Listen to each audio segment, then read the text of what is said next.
Hello my dear viewers, I am Vishwanath Vishwa reviews. శతదినోత్సవాలు, silver జూబ్లీలు, platinum జూబ్లీలు వాల్ పోస్టర్లు చూసి బహుశా ఈ తరానికి ఆ పోస్టర్ల సంగతి కూడా తెలియకపోవచ్చు. ఎందుకంటే ప్రేమాభిషేకం సంవత్సరం పోయినటువంటి థియేటర్లు ఎన్నో.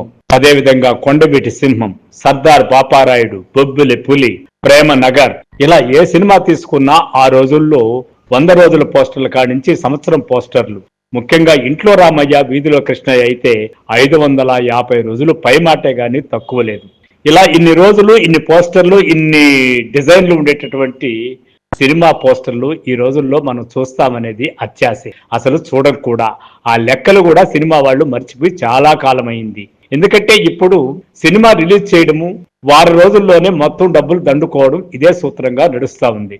ఇదొక జూదంగా మారిపోయి కొన్ని కోట్లు పెట్టి కొన్ని వేలు వసూలు చేసుకునే కార్యక్రమం కూడా జరుగుతూ వీధులు పాలయ్యే వాళ్ళు కూడా ఎంతో మంది ఉన్నారు. కానీ ఒకరు ఇద్దరు 100 కోట్లు పెట్టి 1000 కోట్లు వసూలు చేసుకునేటువంటి ఘనాపాటీలు కూడా ఉన్నారు.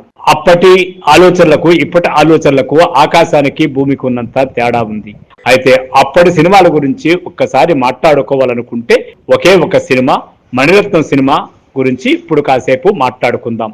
100 కోట్లతో తీస్తున్న ఇప్పటి సినిమాలు వారం రోజులు ఆడటానికే అపసోపాలు పడుతుంటే మనము చూస్తూ ఏమీ చేయలేక సరేలెమ్మని ఎక్కడో మంచి సినిమా అయితే వెళ్ళిపోతుందేమో అని పరుగులాటతో వెళ్ళి ఎంత టికెట్ అయినా కొని చూసేస్తున్నాము. కొన్ని సినిమాలు చూడటమే మానేస్తున్నాము.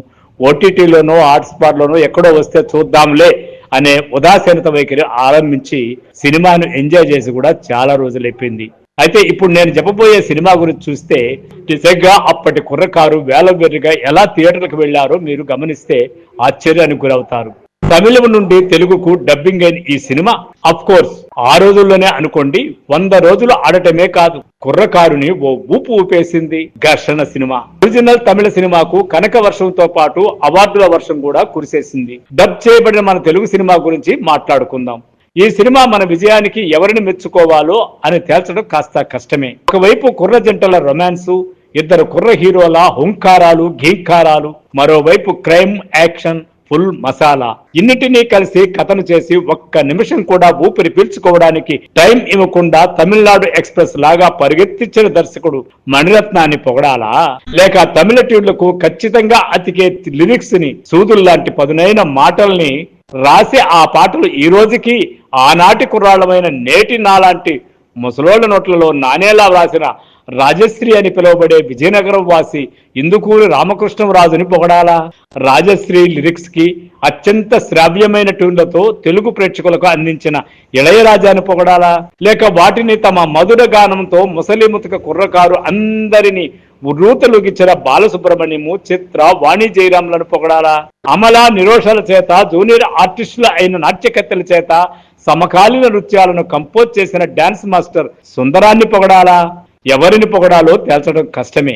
ఏ సినిమా అయినా ఓ కళాఖండం కావాలంటే, షడ్రసోపేతమైన విందు కావాలంటే అది గొప్ప దృశ్య శ్రవణ కావ్యం కావాలి. 1988లో వచ్చిన ఈ ఘర్షణ సినిమా అలాంటి షడ్రసోపేతమైన విందే అనొచ్చు. నటనాపరంగా ప్రభు, కార్తీక్ బ్రహ్మాండంగా నటించారు. ఒకరంటే ఒకరికి పట్టరాని కోపం, ద్వేషం, చంపేయాలనంత కోపం.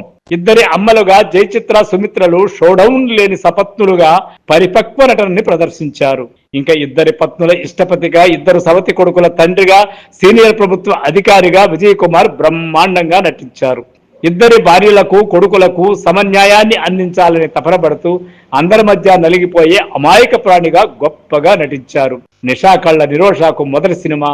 అల్లరి గోలతో అలరించిన అమల చెల్లెల పాత్రలో కొరియోగ్రాఫర్ తారా, కాసేపు తళుక్కుమనే పాత్రలో ప్రభుదేవ, డిస్కో శాంతి నటించారు. ప్రత్యేకంగా చెప్పుకోవలసిన మరో 2 పాత్రలు ఉన్నాయి. పెళ్ళాం ఊరిలితే తాను తన బావ కలిసి బ్లూ ఫిల్మ్లను చూసి తరించే పాత్రల్లో వికే రామస్వామి, జనకరాజు వీళ్ళిద్దరి బ్లూ ఫిల్మ్ కష్టాలు ప్రేక్షకులకు కావలసినంత హాస్యాన్ని అందిస్తాయి.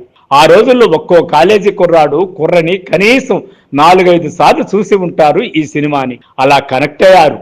అప్పటికింకా డ్రగ్స్ గోల లేదు. సిగరెట్లు తాగడమే రహస్యంగా హాస్టల్లో ఉండే అమ్మాయిలు రహస్యంగా సిగరెట్ తాగే సాహసాన్ని చేస్తుండే రోజులు. అలాంటి ఓ సీన్ కూడా ఉంది ఇలా ఈ సినిమా పేరు చెప్పగానే కుప్పలు కుప్పలుగా సీను గుర్తుకు వచ్చేస్తుంటాయి. అంత మంచి సినిమా ఘర్షణ. ఇక పాటలు, డాన్సులు ఎంతసేపు అయినా చెప్పుకోవచ్చు.